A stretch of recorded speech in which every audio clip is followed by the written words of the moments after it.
तो देखिए बेटा, आज के वीडियो लेक्चर में हम पढ़ने जा रहे हैं, वो एक तो पढ़ेंगे बेटा टीआईआर के बारे में और एक रिफ्रैक्शन के कुछ एग्जांपल।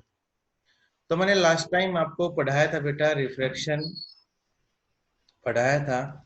और रिफ्रैक्शन की अगर बात करें तो refraction through a glass slab आपको पढ़ाया था। Refraction through a glass slab, ये आपको एक बात हमने पढ़ाई थी। क्या होता है ये मैंने आपको बताया था। एक तो हमने ये कंडीशन निकाली थी, रिफ्रैक्शन ना refractive index of glass with respect to air वो इनवर्सली प्रोपोर्शनल होता था refractive index of air with respect to glass. एक बेटा हमने ये कंडीशन निकाली थी कि I1 है वो R2 के बराबर है, और इसका मतलब ये था कि आपके पास एंगल ऑफ इंसिडेंस है वो एंगल ऑफ इमर्जेंट के बराबर होता है। ये सिचुएशन हमने पढ़ी थी। और तीसरा बेटा हमने लेटरल शिफ्ट पढ़ा था। क्या पढ़ा था? लेटरल शिफ्ट के लिए फॉर्मूला पढ़ा था, जिसको हमने एम एन डैश लिखा था। और उसकी जो वैल्यू थी वो बेटा आई थी टी साइन I1 माइनस का R1 divided by cos R1। ये वैल्यू बेटा आपके पास है। कल इन टॉपिक के ऊपर हमने डिस्कस कर लिया था। आज हम जो डिस्कस करने जा रहे हैं वो इसके एग्जाम्पल हैं बेटा, कि रिफ्रैक्शन के क्या क्या एग्जाम्पल होते हैं। क्योंकि आपको पता है कि आपके पेपर में ऑब्जेक्टिव क्वेश्चन की संख्या बढ़ाते जा रहे हैं। कह रहे हैं कि 50% ऑब्जेक्टिव क्वेश्चन आएंगे। तो हम ऑब्जेक्टिव क्वेश्चन आएंगे तो इसका मतलब हमें इसका एग्जाम्पल पढ़ने होंगे। पूछ सकता है कि ये एग्जाम्पल किसके ऊपर बेस्ड है। तो आपने 10th क्लास में पढ़ा था बेटा, ट्विंकलिंग ऑफ स्टार्स, तारों का टिमटिमाना था बेटा। ये डिपेंड करता था एटमॉस्फेरिक रिफ्रैक्शन, और किसका रीजन होता था बेटा? ये रिफ्रैक्शन। ठीक है। दूसरे एग्जाम्पल की हम बात करें, दूसरे एग्जाम्पल में क्या है? Sun is visible as before 2 minute before 2 minute actual sunrise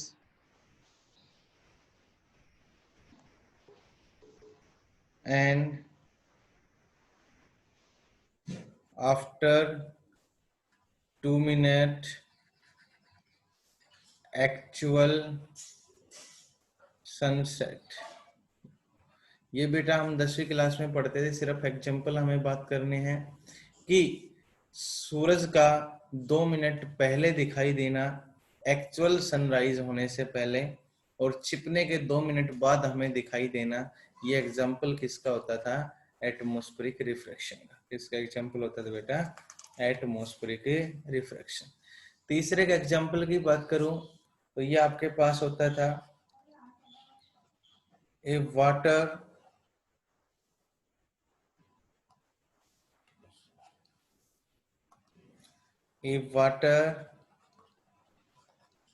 tank appears shallower, या मैं कह सकता हूं लेस डीप, कम गहरा नजर आएगा, then it is actually deep. ये आपके पास बेसिक एग्जांपल है बेटा। ये कहता है कि एक पानी का तालाब है या पोंड है या टैंक है, उसके अगर हम एक सिक्का पानी का डाल दिया जाए ना, एक सिक्का उसमें डाल दिया जाए पानी में, तो बेटा या तो वो अपनी तलैटी से ऊपर उठा हुआ नजर आएगा, या कहता है कि वो तालाब है या टैंक है वो कम गहरा नजर आएगा, लेकिन एक्चुअली में वो बहुत ज्यादा गहरा होगा। तो ये सारे एग्जाम्पल किसके होते हैं? रिफ्रैक्शन के एग्जाम्पल होते हैं। मतलब किसके एग्जाम्पल होते हैं? रिफ्रैक्शन। तो इन्हीं में से कोई भी क्वेश्चन आ सकता है। It's based on the phenomena, ये किस फिनोमिना के ऊपर बेस्ड है? तो ये एग्जाम्पल किस फिनोमिना के ऊपर बेस्ड है? रिफ्रैक्शन के ऊपर बेस्ड है। कर लेंगे बेटा? ये एग्जाम्पल सभी ने उतार लिए हैं? यस थैंक यू बेटा। सर, 1 मिनट रुक जाओ। हाँ बेटा आराम से उतार ले। थैंक यू बेटा दीपक Rajput, thank you Ankit.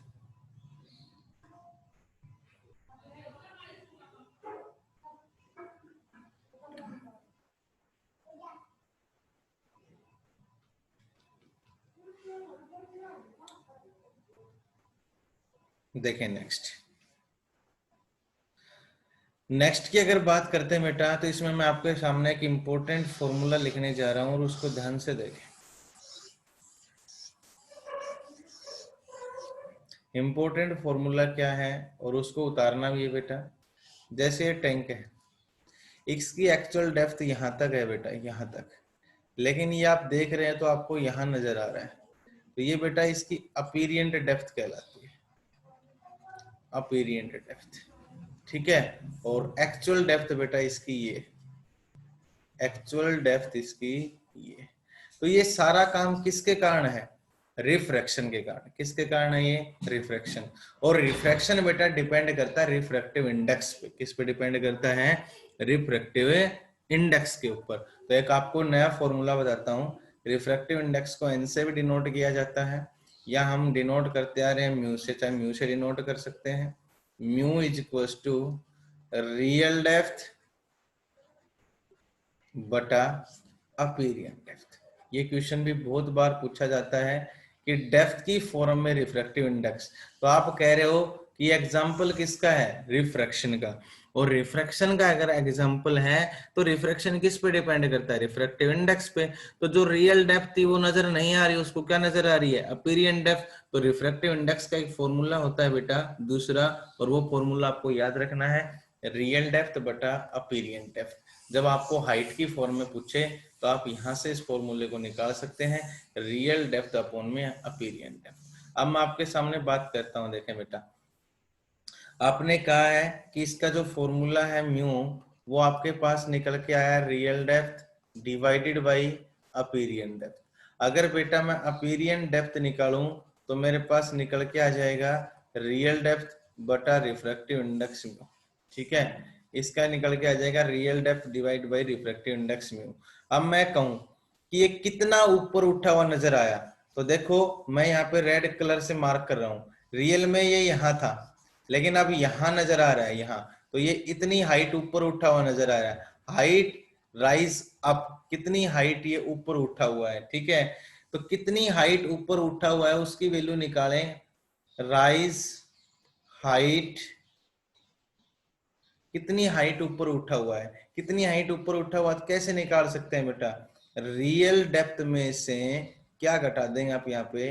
अपीरियंट depth. बोलो सही है कि कितनी हाइट ऊपर उठा हुआ नजर आया, तो रियल डेप्थ तो ये है और अपीरियंट यहाँ है, तो इसके बीच की ये डिस्टेंस जो ये ऊपर उठा हुआ नजर आया, तो रियल में से क्या घटा दो? अपीरियंट। और इसको और सोल्व कर सकते हो बेटा, रियल डेप्थ माइनस अपीरियंट की वैल्यू देखो यहाँ क्या हो जाएगी, रियल डेप्थ बटा रिफ्रैक्टिव इंडेक्स म्यू। और रियल डेप्थ को बेटा कॉमन ले लो और ये वैल्यू बन जाएगी 1/1 माइनस का म्यू। तो राइज, या लिख सकते हैं राइजिंग हाइट, कितनी हाइट ऊपर उठा हुआ नजर आएगा। राइजिंग हाइट अगर निकालनी हो तो फॉर्मूला क्या बन गया आपके पास? रियल डेप्थ इंटू 1-1/म्यू। तो ये फॉर्मूला हम आसानी से यहाँ से निकाल सकते हैं। ठीक है, तो मेन फॉर्मूला आपके पास बेटा ये था कि मेन फॉर्मूला निकालेंगे तो ये टर्म क्या निकल के आएगी? रियल डेप्थ बटा अपीरियंट डेप्थ। ठीक है, ये एग्जाम्पल था बेटा आपके पास रिफ्रैक्शन का एग्जाम्पल जो आप पढ़ चुके हैं, और इसके ऊपर ये बेसिक क्वेश्चंस हैं ना, एग्जाम्पल और ये बेसिक फॉर्मूला है जिसके ऊपर हम न्यूमेरिकल प्रॉब्लम पढ़ेंगे।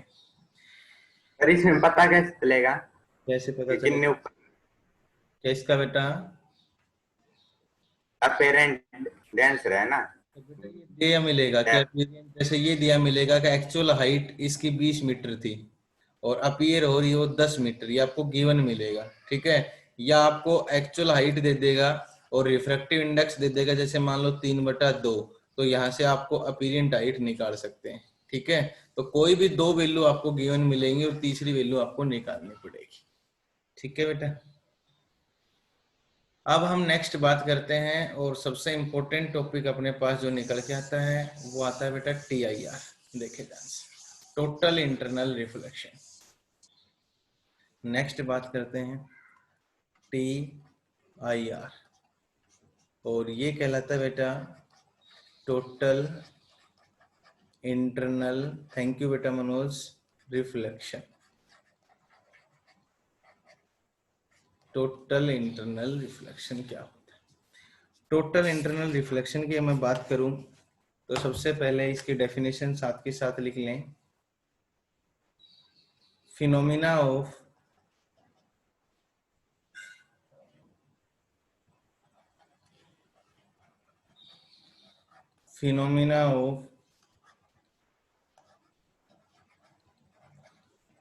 reflection of light into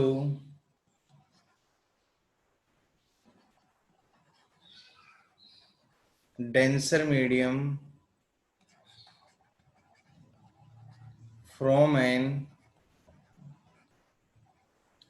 interface of this denser medium and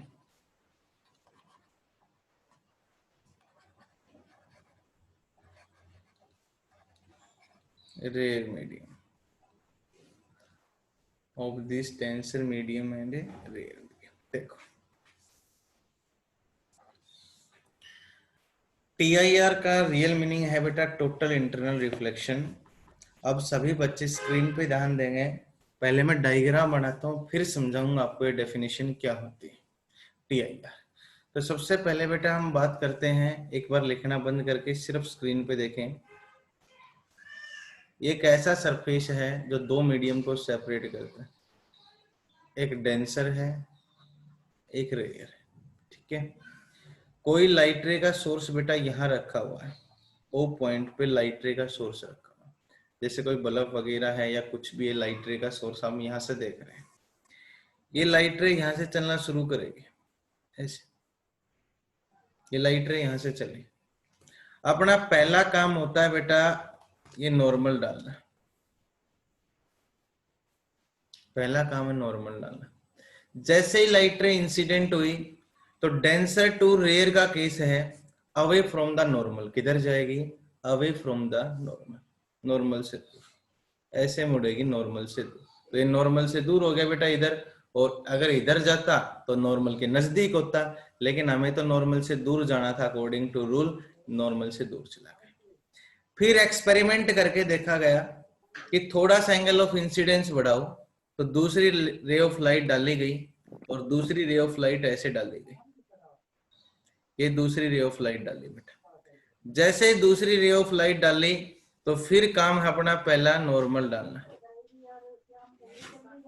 ये हमने क्या डाला है बेटा यहाँ से नॉर्मल, फिर दोबारा बेटा हमने नॉर्मल यहाँ से डाला है, तो अब एंगल ऑफ इंसिडेंस बढ़ाया है तो थोड़ा सा एंगल ऑफ रिफ्रैक्शन बढ़ेगा, तो ये और मुड़ गया, थोड़ा इधर इधर मुड़ गया towards away from the normal, ठीक है। तीसरा एक्सपेरिमेंट किया गया तो फिर एंगल ऑफ इंसिडेंस को बढ़ाया और रे ऑफ लाइट ऐसे गई, रे ऑफ लाइट। पहला काम नॉर्मल डालना, आपने नॉर्मल ड्रा कर दिया।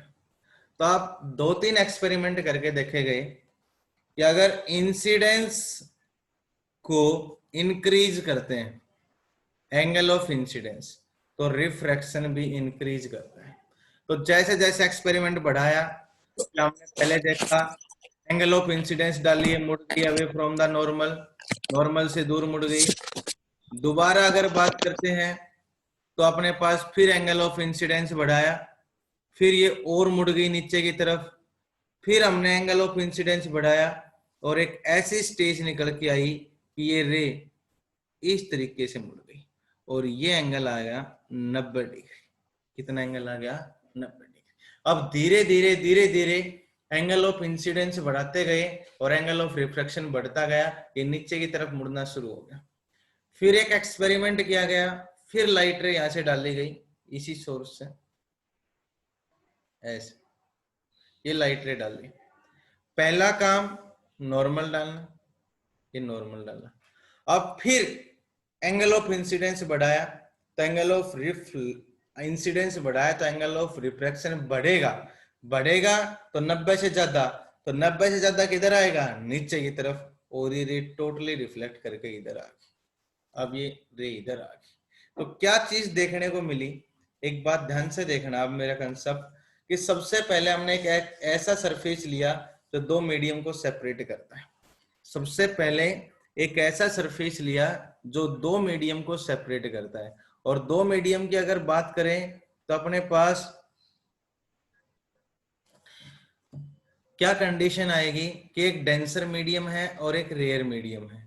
आपका सोर्स ऑफ लाइट याद रहे कि डेंसर में आप रखेंगे। जैसे ही लाइट रेडिएशन गई, इंसिडेंट हुई, रे डेंसर टू रेयर जाएगी तो अवे फ्रॉम द नॉर्मल मुड़ेगी।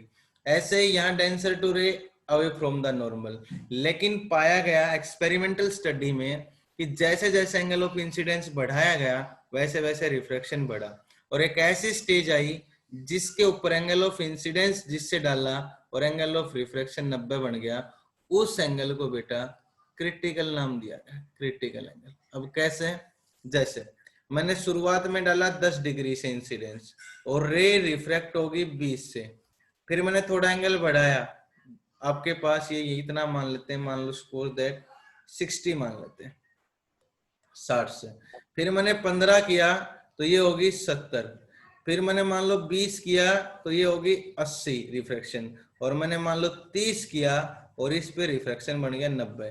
ये सारे एंगल बेटा है इंसिडेंस, और ये सारे एंगल हैं बेटा ये रिफ्रैक्शन। ये सारे इंसिडेंस और ये सारे क्या है, रिफ्रैक्शन। अब आपको एक चीज देखने को मिली कि 30 डिग्री के ऊपर, 30 डिग्री के ऊपर एंगल ऑफ रिफ्रैक्शन कितना मिला, 90। तो इस 30 डिग्री को किस नाम से जाना जाने लगा, क्रिटिकल एंगल। किस नाम से लिखोगे इसको, क्रिटिकल एंगल। तो क्रिटिकल एंगल क्या हो गया, the angle eight which the angle of incidence at which angle of refraction become 90, जिसके ऊपर एंगल ऑफ रिफ्रैक्शन कितना बन जाए, 90। एक ऐसा एंगल ऑफ इंसिडेंस जिसके ऊपर रिफ्रैक्शन एंगल क्या बन जाए, 90। इसका नाम क्या है, टोटली रिफ्लेक्शन। क्या नाम है, टोटली रिफ्लेक्शन। अब रिफ्लेक्शन क्या होता है, सेम मीडियम में रिफ्लेक्ट होना। आपने ये बात पढ़ रखी है, ये मिरर था, ऊपर से लाइट आई और टकराने के बाद ऊपर की तरफ चली गई, तो लाइट किधर थी, नीचे, कौन से मीडियम में, डेंसर। और टोटली रिफ्लेक्ट करवानी है तो टोटली रिफ्लेक्ट वापस किस में जानी चाहिए, डेंसर।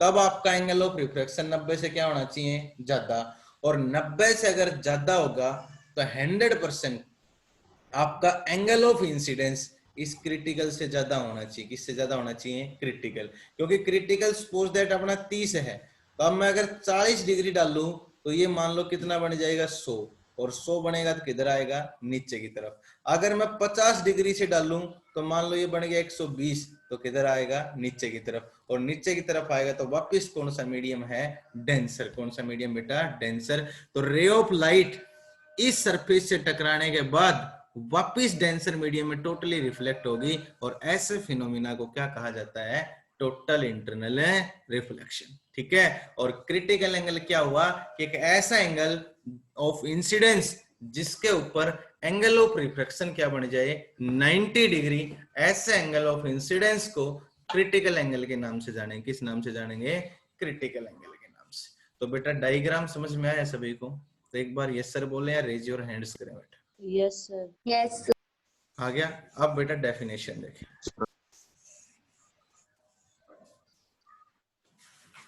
डेफिनेशन की बात करते हैं आपके सामने, तो डेफिनेशन में आपके सामने क्या कहा गया वो देखो।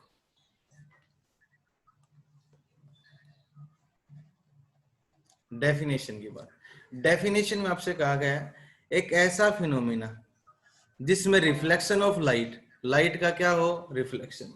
एक ऐसा फिनोमिना जिसमें लाइट का हो बेटा रिफ्लेक्शन। 1 मिनट होल्ड रखिए बेटा।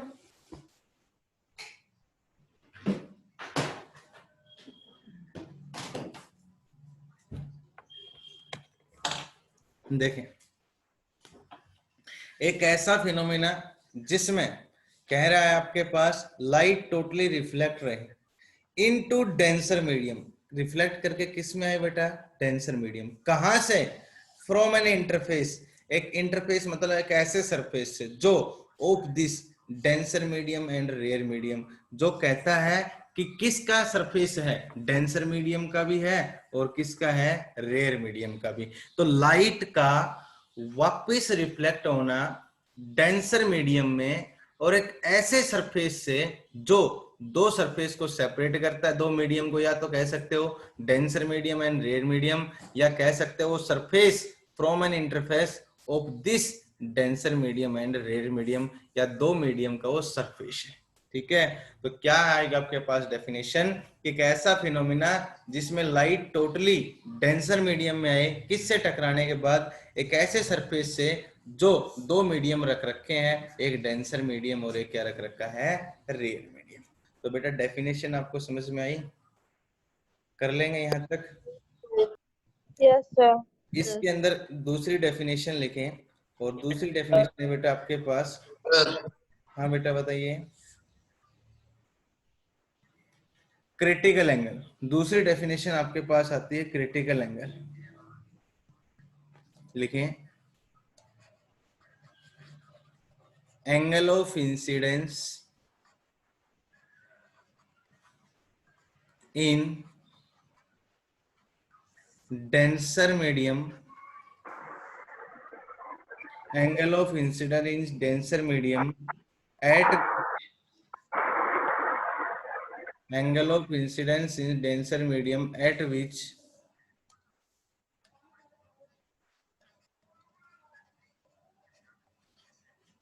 angle of refraction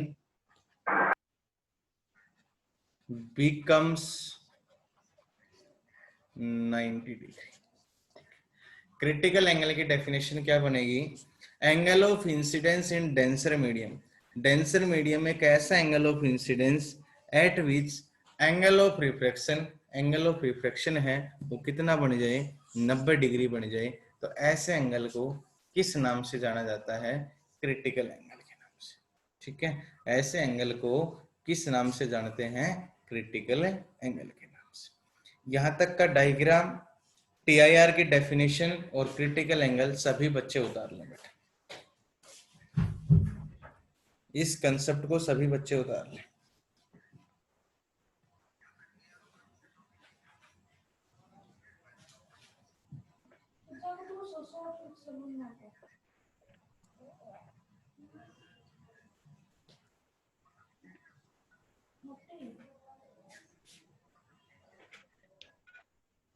हो गया सर। थैंक यू बेटा। देखो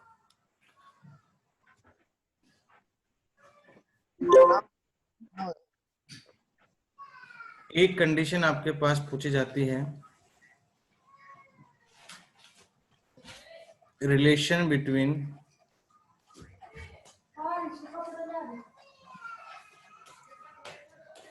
critical angle and refractive index. बहुत बार क्वेश्चन आता है कि क्रिटिकल एंगल और रिफ्रैक्टिव इंडेक्स में क्या रिलेशन होती है। ये आपके बेटा सिलेबस में डेरिवेशन नहीं है, सिर्फ फॉर्मूला ही है। तो आपको ये याद रखना है कि क्रिटिकल एंगल साइन थी और आपके पास रिफ्रैक्टिव इंडेक्स 1/2, ये एक रिलेशन होती है क्रिटिकल एंगल। तो क्रिटिकल एंगल बेटा मैंने यहाँ पे सी से डिनोट किया है। क्रिटिकल एंगल की बात करें तो क्रिटिकल एंगल को बेटा यहाँ पे मैंने सी से डिनोट किया है। ठीक है, तो साइन सी याद रखना 1/, आपके पास रिफ्रैक्टिव इंडेक्स के बराबर होता है। बेटा माइक ऑफ रखें। Relation between critical angle and refractive index की बात करते हैं तो साइन सी है बेटा वो 1/μ के क्या होता है, बराबर होता है। This is the relation between critical angle and refractive index. ये रिलेशन है आपके पास क्रिटिकल एंगल और रिफ्रैक्टिव इंडेक्स। ठीक है, इसके बाद हम बात करें, जैसे आपसे क्वेश्चन इसी फॉर्म में पूछ भी सकता है, चलो इससे पहले हम इसका एग्जांपल कर लेते हैं। ये example of TIR, example of TIR. TIR के बेटा क्या क्या एग्जाम्पल हो सकते हैं उनके बारे में हम स्टडी करते हैं। और TIR के एग्जाम्पल के बारे में स्टडी करते हैं तो देखें, सबसे पहला एग्जाम्पल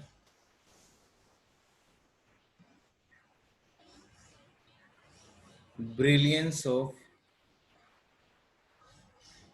डायमंड।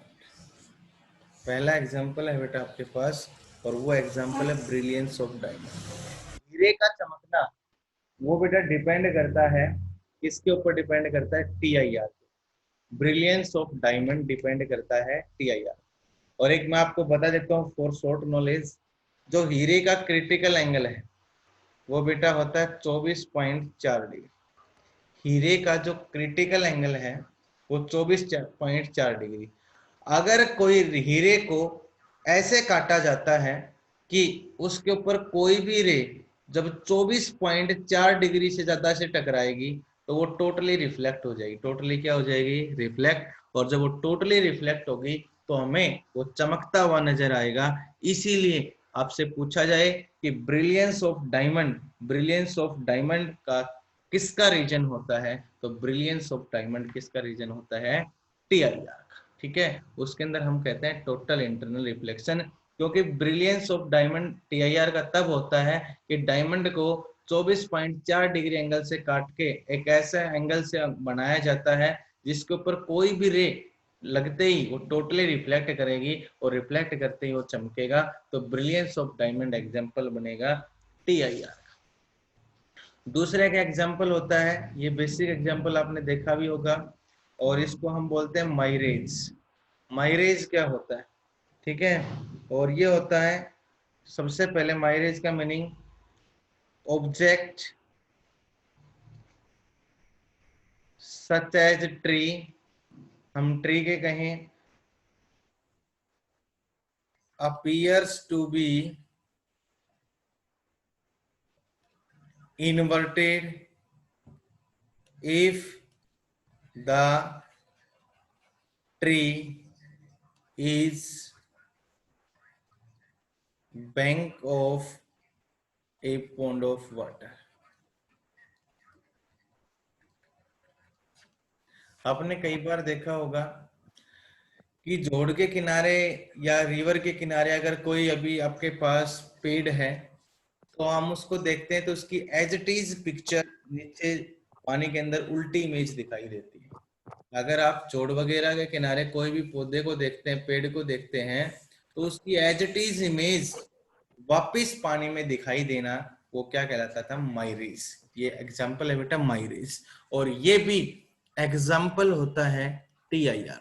तो आपसे पूछे कि माइरेज किसका एग्जाम्पल है, तो जोड़ वगैरह के किनारे पेड़ का वापिस उल्टा दिखाई देना पानी के अंदर, वो एग्जाम्पल होता है बेटा TIR का। तीसरा एक एग्जाम्पल की मैं बात करूं, optical fibre based on TIR। Optical fibre की अगर बात करूं तो ऑप्टिकल फाइबर बेटा बेस्ड है TIR पे। देखो कैसे, ऑप्टिकल फाइबर एक कम्युनिकेशन का डिवाइस होता है, कम्युनिकेशन, और कम्युनिकेशन का डिवाइस होता है इस तरीके का, एक पाइप होता है। अब आपको पता है कि हम बोल रहे हैं साउंड, साउंड अगर हम बोल रहे हैं तो साउंड रियल में एक वेव है। साउंड रियल में बेटा अपने पास क्या है? एक वेव। और सबसे पहले जब ये वेव चलती है तो मान लो इस पाइप से वेव चली, अब वेव चली तो इस एंड पे जाके टकराई, ये यहाँ से टोटली रिफ्लेक्ट होगी। थैंक यू बेटा स्मिथ। फिर यहाँ टकराने के बाद टोटली रिफ्लेक्ट होगी, फिर टोटली रिफ्लेक्ट होगी, और इस तरीके से बाहर निकलेगी। तो प्रत्येक किनारे के ऊपर टकराएगी, फिर टोटली रिफ्लेक्ट होगी, और इस तरीके का आपके पास एक फिगर बनेगा। तो ये जो आपके पास डिवाइस है ऑप्टिकल फाइबर, एक कम्युनिकेशन का डिवाइस है, और ये काम करता है TIR के प्रिंसिपल के ऊपर। तो ऑप्टिकल फाइबर है, थैंक यू बेटा गौरव। ऑप्टिकल फाइबर है बेटा, ये भी आपके पास काम करता है कौन से प्रिंसिपल के ऊपर? ये काम करता है बेटा TIR के प्रिंसिपल के ऊपर काम करता है बेटा। यहाँ तक ये एग्जाम्पल, ये डेफिनेशन, और ये आपके पास जो मैंने करवाई, इसको अच्छे से उतार लें। 1 मिनट का टाइम आपको दिया जाए।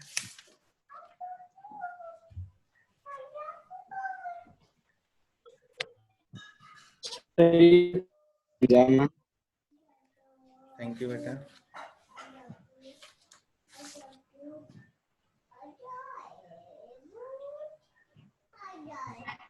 सर ये थर्ड वाला समझाना। थर्ड वाला एग्जांपल है बेटा, ऑप्टिकल फाइबर एक कम्युनिकेशन का डिवाइस होता है। कम्युनिकेशन का डिवाइस आपके पास होता है बेटा, और हम बात करें इसके अंदर कि जैसे आपके पास इस तरीके से कोई पाइप होता है, ये ऐसे, और इसमें साउंड हमें एक एंड से दूसरे एंड के पास पहुंचानी है। तो कहने का मतलब अपना सिंपल कोई पाइप ले जिसमें आप बोल रहे हैं, तो एक एंड से आप बोलेंगे दूसरे एंड तक साउंड आएगी, तो वो रिफ्लेक्ट करती आएगी किनारों से।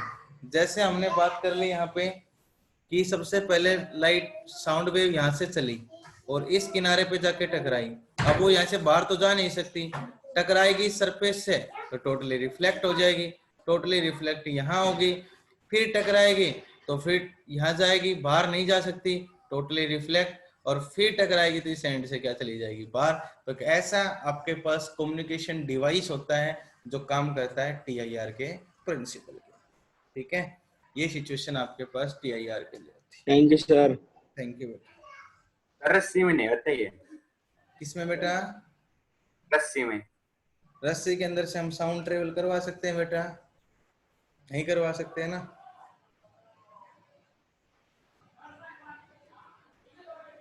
अब देखें, बात करते हैं इसके बाद बेटा अपने पास हमने TIR पढ़ा है और एक बेटा हमने रिफ्रैक्शन पढ़ा है, दो चीज हमने पढ़ी है। और अब हम बात करते हैं थोड़ा सा लेंस के बारे में कि लेंस आपके पास क्या होते हैं। ये बेटा आपको सिर्फ समझना है कि लेंस क्या होते हैं।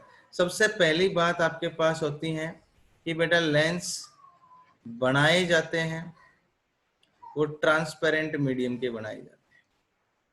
लेंस की अगर बात करें तो लेंस बेटा बनाए जाते हैं, और लेंस बनाए जाते हैं ट्रांसपेरेंट मीडियम के। ठीक है, एक ऐसा मीडियम होता है जिससे में कि ट्रांसपेरेंट मीडियम से बनाए जाते हैं और जिससे हम आर पार देख सकते हैं, ऐसा मीडियम होता है आपके पास ये। दूसरे में अगर हम बात करते हैं लेंस, तो लेंस के अंदर ही सिर्फ रिफ्रैक्शन प्रोसेस होता है। जैसे बेटा हमने पढ़ा था रिफ्लेक्शन, तो रिफ्लेक्शन बेटा जैसे मिरर में होता था, तो लेंस की अगर बात करें तो लेंस में कौन सा प्रोसेस होता है? Refraction process.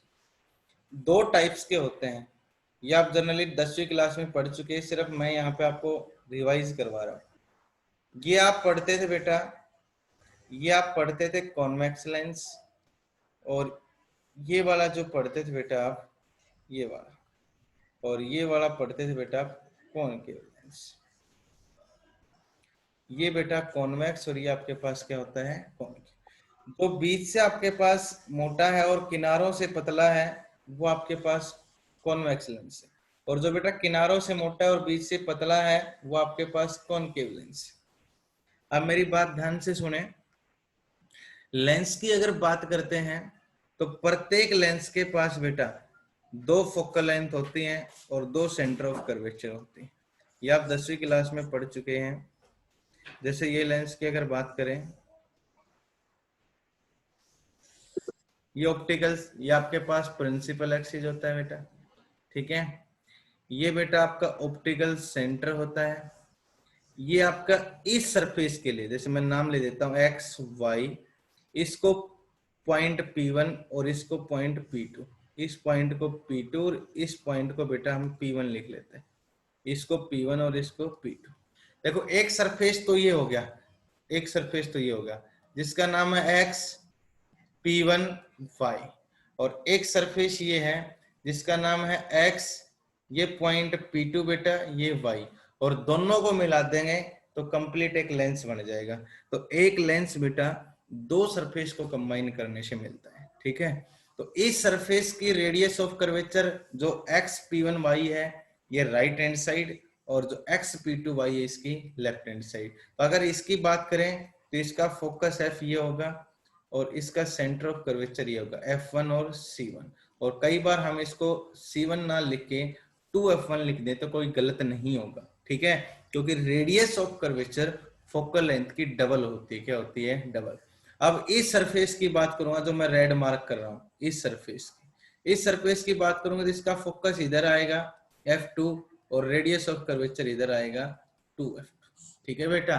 तो प्रत्येक लेंस के पास दो फोकल लेंथ होती हैं, दो रेडियस ऑफ कर्वेचर होते हैं, और ये जो बीच में पॉइंट लिखा गया है सी पॉइंट जो लिखा गया है इसको बोलते हैं बेटा ऑप्टिकल सेंटर। ठीक है। और जितनी भी डिस्टेंस मेजर की जाती हैं वो सारी ऑप्टिकल सेंटर से मेजर की जाती है। जितनी भी आप डिस्टेंस मेजर करते हैं वो सारी डिस्टेंस, जैसे हम मिरर की बात कर रहे थे तो मिरर में सारी डिस्टेंस पोल से मेजर करते हैं, और इसमें अगर बात करते हैं तो इसमें सारी डिस्टेंस है वो हम मेजर करते हैं। कहां से मेजर करते हो सारी डिस्टेंस? ऑप्टिकल सेंटर से। इसके रूल बताता हूं। सबसे पहले अगर बात करते हैं, अगर कोई भी ray parallel to principal axis आती है, ऐसे आई तो पैरेलल टू प्रिंसिपल एक्सिस आ गई। लेकिन आप देखें कि अगर ये रे पैरेलल टू प्रिंसिपल एक्सिस है तो आप यहां से ये रे हमेशा पास होगी फोकस से, लेकिन रिफ्रैक्शन होगा और ये इस तरीके से पास होगी, ठीक है। तो इस पॉइंट को हम यहां मान लेते हैं, ये फोकस। तो जो ray parallel to principal axis जाती है वो याद रखना फोकस है, और जो रे बेटा मैं एक और बना देता हूं, जो रे ऑप्टिकल सेंटर से जाएगी वो याद रखना सीधी निकल जाएगी बिना डाइवेट हुए। तो दोनों रूल मैं आपको बता दिए हैं कि जो रे प्रिंसिपल एक्सिस के पैरेलल होगी वो तो फोकस से पास होगी, और जो रे ऑप्टिकल सेंटर से पास होगी वो सीधी बेटा ऑप्टिकल सेंटर से ही निकल जाएगी, ठीक है। और याद रखना जो बेटा कॉन्वेक्स लेंस है इसकी फोकल लेंथ हम काउंट करते थे पॉजिटिव, क्या होती थी? पॉजिटिव। इसको बेटा प्रिंसिपल फोकस मानते थे। क्या मानते थे इसको? प्रिंसिपल फोकस, ठीक है। तो कॉन्वेक्स लेंस की फोकल लेंथ है वो बेटा हमेशा पॉजिटिव मानी जाती है। कैसी मानी जाती है? पॉजिटिव, ठीक है। और कॉन्वेक्स लेंस का जो नाम होता है दूसरा वो हम पढ़ते थे कन्वर्जिंग लेंस। कॉन्वेक्स लेंस का जो दूसरा नाम पढ़ते थे वो बेटा हम क्या पढ़ते थे? कन्वर्जिंग लेंस पढ़ते थे। दूसरा मैं बात करता हूं कॉनकेव की। ये जो केस है, ये केस बेटा आपके पास कॉनकेव होता है। इसकी बात करें तो ये प्रिंसिपल एक्सिस हो गया, ये जो लाइन है बेटा ये प्रिंसिपल एक्सिस, ये बेटा इसका ऑप्टिकल सेंटर, ये P1 और ये बेटा आपके पास P2, ठीक है। एक सरफेस x1 x y, इसको लिख लो चाहे आप x1 y1। थैंक यू बेटा, थैंक यू। अब देखो एक सरफेस तो हो गया x P1 x1, एक सरफेस हो गया x P2 y1, ठीक है ना, सॉरी y P2 और y1 ऐसे। तो इस सरफेस का घुमावदार पार्ट इस साइड है तो इसलिए यहां होगा F1, या तो मैं इसको यहां लिखूंगा C1 या इसको 2F1 लिख देंगे तो गलत नहीं होगा, ठीक है।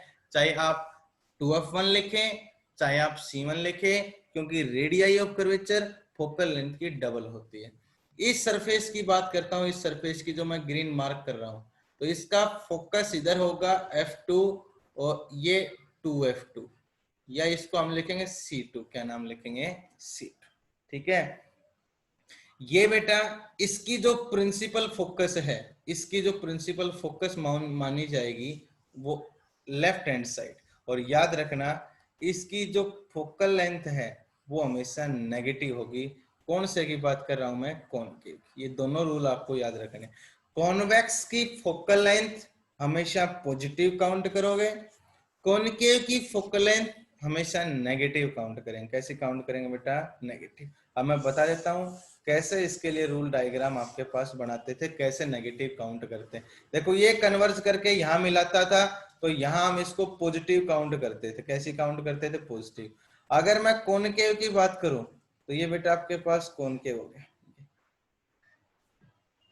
ये आपके पास कॉनकेव, ये आपका प्रिंसिपल एक्सिस, ये बेटा आपका ऑप्टिकल सेंटर ये आता है। यहां अगर मैं बात करूं तो बेटा वही F1, यहां अगर मैं बात करूं तो या तो मैं 2f1 या इसका नाम c1। यहां अगर मैं बात करूं तो बेटा ये f2, और यहां अगर मैं बात करूं तो या तो 2f2 या c2। इसके ऊपर रूल लगाते हैं, अगर कोई भी ray parallel to principal axis आई तब रिफ्रैक्शन होगा। क्या होगा? रिफ्रैक्शन। लेकिन याद रखना बेटा, जो कॉनकेव लेंस है ये डाइवर्जिंग है। कैसा है ये? डाइवर्जिंग। फैलाएगा, ये कभी भी इकट्ठा नहीं करेगा, तो फैलाएगा तो बाहर की तरफ भेज देगा। ऐसे आया कोई भी रे, ऐसे फैला। लेकिन जो रे मुड़ तो गई है लेकिन कभी आपस में मीट नहीं करेंगे, तो इसका मतलब कभी रियल इमेज तो बना ही नहीं सकता। क्योंकि देखो एक ऊपर की तरफ गई और एक किधर गई? नीचे की तरफ। क्यों? क्योंकि ये डाइवर्जिंग है। ये कैसा है? डाइवर्जिंग। और डाइवर्जिंग है तो रे को फैलाएगा, और इसकी जो रे है वो अपीयर टू मीट होगी फोकस के ऊपर। देखो ये मीट होगी, ऐसे ही ये मीट होगी। ठीक है, तो यहां ये जो फोकस है ये लेफ्ट हैंड साइड है बेटा। थैंक यू बेटा, थैंक यू। ये लेफ्ट हैंड साइड है, और मैंने आपको बता रखा है कि जो चीज लेफ्ट हैंड साइड होगी वो हमेशा नेगेटिव, और जो राइट हैंड साइड होगी वो हमेशा पॉजिटिव। कैसी होगी? पॉजिटिव। ठीक है, तो यहां अगर बात करेंगे तो ये कॉनकेव लेंस के लिए बताया है कि डाइवर्जिंग लेंस है, फोकल लेंथ इसकी नेगेटिव होती है। और एक बात हम आगे और भी पढ़ेंगे, ये जो हमेशा इमेज बनाता है ये हमेशा वर्चुअल इमेज। कैसी बनाता है? वर्चुअल। और जो कॉन्वेक्स की बात करूंगा तो कॉन्वेक्स हमेशा इमेज बनाएगा और रियल बनाएगा, एक केस को छोड़ के। ठीक है, एक केस में तो बेटा ये भी वर्चुअल बनाता है, जब आपका ऑब्जेक्ट ऑप्टिकल सेंटर और फोकस के बीच में। जब आपका ऑब्जेक्ट ऑप्टिकल सेंटर और फोकस के बीच में होगा तब ये भी वर्चुअल इमेज बनाएगा। कैसे बनाएगा? वर्चुअल। लेकिन बाकी सभी जितने भी केस होंगे उन सभी में ये रियल इमेज बनाता है। कैसे बनाता है? Real image. लेकिन जो कॉनकेव है ये हमेशा आपके पास वर्चुअल इमेज बनाएगा। कैसे बनाएगा? वर्चुअल। लेकिन मेन दो कंडीशन याद रखनी है कि कॉन्वेक्स की फोकल लेंथ पॉजिटिव लोगे, कॉनकेव की फोकल लेंथ नेगेटिव लोगे। कॉन्वेक्स को कहोगे कन्वर्जिंग, कॉनकेव को कहोगे डाइवर्जिंग। ठीक है, दो रूल याद रखोगे कि जो ray parallel to principal axis वो फोकस से, और जो रे ऑप्टिकल सेंटर से पास करवाई वो सीधी निकल जाएंगे ऑप्टिकल सेंटर से। प्रत्येक लेंस के दो फोकल लेंथ होती हैं, दो रेडियाई ऑफ कर्वेचर होती हैं। प्रत्येक लेंस के पास ये प्रत्येक लेंस ट्रांसपेरेंट मीडियम का बना होता है, और लेंस के पास ऑप्टिकल सेंटर होता है जिससे सारी डिस्टेंस मेजर की जाती है। जिससे सारी डिस्टेंस क्या की जाती हैं? मेजर की जाती है।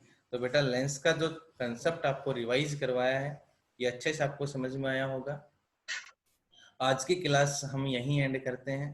कल नेक्स्ट क्लास में हम आगे पढ़ेंगे, और अकॉर्डिंग टू टाइम टेबल आपके पास है उसके हिसाब से आप अपनी क्लास देख सकते हैं कब क्लास होगी या नहीं होगी। ठीक है, thank you all of you. Thank you. हाँ,